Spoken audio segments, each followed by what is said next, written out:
നമസ്കാരം. മുൻ പ്രസിഡന്റ് ബഷർ അൽ അസദിന്റെ പതനത്തിന് പിന്നാലെ സിറിയയിലെ സ്ഥിതി അക്ഷരാർത്ഥത്തിൽ കൈവിട്ടുപോയി എന്ന് തന്നെ പറയാം. സുരക്ഷാ സേനയും അസദിന്റെ അനുയായികളും തമ്മിലുള്ള സംഘർഷം സിറിയയെ രക്തക്കളമാക്കുകയാണ്. അസദ് അനുകൂലികളായ അലവി വിഭാഗക്കാരാണ് ദുരിതത്തിൽപ്പെട്ടിരിക്കുന്നത്. അസദ് അനുകൂലികളായ അലവി വിഭാഗക്കാരെ ഹയാത്ത് തഹ്രീർ അൽ ഷ്യാം അഥവാ HTS ഭരണകൂടം കൂട്ടക്കൊല ചെയ്യുകയാണ്. അസദ് ഭരണത്തിന് കീഴിൽ കരുത്തരായിരുന്ന അലവികൾ ഇപ്പോൾ വിമത വിഭാഗങ്ങളിൽ നിന്നും അസദിന്റെ ഭരണത്തിന് കീഴിൽ ദുരിതം അനുഭവിച്ച സുന്നി ജനതയിൽ നിന്നും പ്രതികാര നടപടികൾ നേരിടുകയാണ്. അത്തരത്തിൽ നടന്ന സംഘർഷത്തിൽ നൂറുകണക്കിന് അലവികൾ ഉൾപ്പെടെ 1000-ഓളം ആളുകൾ കൊല്ലപ്പെട്ടുവെന്നാണ് റിപ്പോർട്ടുകൾ. 14 വർഷം മുമ്പ് സിറിയയിലെ സംഘർഷം ആരംഭിച്ചതിന് ശേഷമുള്ള ഏറ്റവും വലിയ സംഘർഷമാണ് ഇപ്പോൾ സംഭവിച്ചിരിക്കുന്നത്. 125ഓളം സർക്കാരിന്റെ സുരക്ഷാ ഭടന്മാരും അസദിന്റെ അനുയായികളായ സായുധ വിഭാഗത്തിലെ 148 പേരും കൊല്ലപ്പെട്ടവരിൽ ഉൾപ്പെടുന്നു. വ്യാഴാഴ്ചയാണ് സംഘർഷങ്ങൾ ആരംഭിച്ചത്. കൊല്ലപ്പെട്ടവരിൽ 745 പേർ സാധാരണക്കാരാണ്. ഇവരിൽ ഭൂരിഭാഗവും തൊട്ടടുത്തു നിന്നുള്ള വെടിയേറ്റാണ് മരിച്ചതെന്നാണ് Syrian observatory for human rights report ചെയ്യുന്നത്.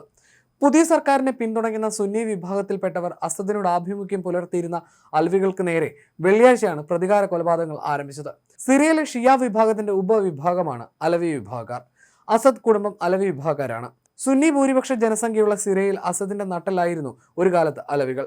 അസദിനെ സൈനിക അട്ടിമറിയിലൂടെ പുറത്താക്കിയതിന് പിന്നാലെയാണ് HTS ഭരണകൂടത്തിന്റെ കണ്ണിലെ കരടായി അലവികൾ മാറിയത്. ഇതോടെ സുരക്ഷാ സേനയും അസദ് വിശ്വസ്തരായ അലവികളും തമ്മിൽ പോരാട്ടം ആരംഭിച്ചു.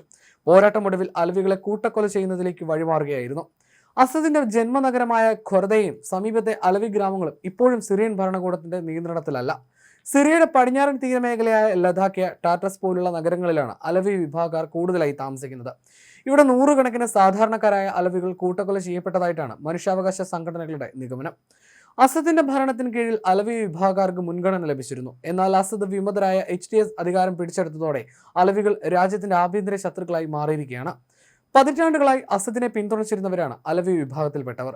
അലവികളുടെ ഗ്രാമങ്ങളിലേക്കും നഗരങ്ങളിലേക്കും എത്തിയ എതിർപക്ഷക്കാർ പുരുഷന്മാരെ വെടിവെച്ച് കൊല്ലുകയും വീടുകൾ കൊള്ളയടിക്കുകയും ശേഷം തീവെക്കുകയും ചെയ്തുവെന്നാണ് വിവരം. എന്നാൽ സിറിയയിലെ നിലവിലെ നേതാവായ അഹമ്മദ് അൽ ഷാര വെളിപ്പെടുത്തിയത് കൂട്ടക്കൊലയ്ക്ക് ഉത്തരവാദികളായവരെ ഒരു കാരണവശാലും വെറുതെ വിടില്ല എന്നാണ്. അതിനിടെ അലവികളെ കൂട്ടക്കൊല ചെയ്യുന്നതിന് തുർക്കിയുടെ പിന്തുണയുള്ള സായുധ സംഘങ്ങളും രംഗത്തെത്തിയിട്ടുണ്ടെന്ന് സിറിയൻ കുർദിഷ് വിഭാഗം ആരോപിക്കുന്നു. തുർക്കിയുമായി സംഘർഷത്തിലേർപ്പെട്ടിരിക്കുന്ന വിഭാഗമാണ് സിറിയൻ കുർദിഷ് സായുധ സംഘം. ഈ ആരോപണങ്ങളോട് തുർക്കി ഇതുവരെ പ്രതികരിച്ചിട്ടില്ല. അലവി ഭൂരിപക്ഷ ഗ്രാമത്തിൽ ഒരാളെ അറസ്റ്റ് ചെയ്തതാണ് പെട്ടെന്നുള്ള സംഘർഷത്തിലേക്കും ഇപ്പോൾ നടക്കുന്ന കൂട്ടക്കൊലയിലേക്കും വഴിവെച്ചതെന്നും Syrian observatory for human rights report ചെയ്യുന്നുണ്ട്. സംഘർഷം തുടരുന്ന സാഹചര്യത്തിൽ അടിയന്തരമായി ഐക്യരാഷ്ട്ര രക്ഷാസമിതി യോഗം വിളിക്കണമെന്നാവശ്യപ്പെട്ട് റഷ്യയും അമേരിക്കയും രംഗത്തെത്തിയിട്ടുണ്ട്. രാജ്യത്ത് നടന്ന അക്രമ സംഭവങ്ങളെക്കുറിച്ച് അന്വേഷിച്ച് റിപ്പോർട്ട് സമർപ്പിക്കാൻ സർക്കാർ ഒരു സ്വതന്ത്ര സമിതിയെ നിയോഗിച്ചിരിക്കുകയാണ്. കുറ്റവാളികളെ നിയമത്തിന് മുന്നിൽ കൊണ്ടുവരുന്നതിന്റെ ഭാഗമായിട്ടാണ് ഈ നടപടി എന്നാണ് വിശദീകരണം. കഴിഞ്ഞ ദിവസം അമേരിക്കൻ വിദേശകാര്യ സെക്രട്ടറി മാർക്കോ റൂബിയോ സംഭവത്തിന് പിന്നിൽ പ്രവർത്തിച്ചവരെ പിടികൂടണമെന്ന് സിറിയൻ നേതൃത്വത്തോട് ആവശ്യപ്പെട്ടിരുന്നു. അമേരിക്ക സിറിയയിലെ ന്യൂനപക്ഷ വിഭാഗങ്ങൾക്കൊപ്പമാണെന്നും അദ്ദേഹം വ്യക്തമാക്കിയിരുന്നു. സിറിയയിലെ അക്രമങ്ങൾക്കിടെ സ്ത്രീകളെ വെടിവെച്ച് കൊല്ലുന്നതിന് മുമ്പ് നഗ്നരാക്കി നടത്തിച്ചു എന്നാണ് റിപ്പോർട്ട്.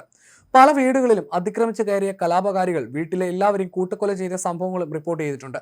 ഈ സന്ദർഭത്തിലാണ് റഷ്യയും അമേരിക്കയും ഐക്യരാഷ്ട്ര രക്ഷാസമിതി അടിയന്തരമായി ചേരണമെന്ന ആവശ്യവുമായി രംഗത്തെത്തിയിരിക്കുന്നത്.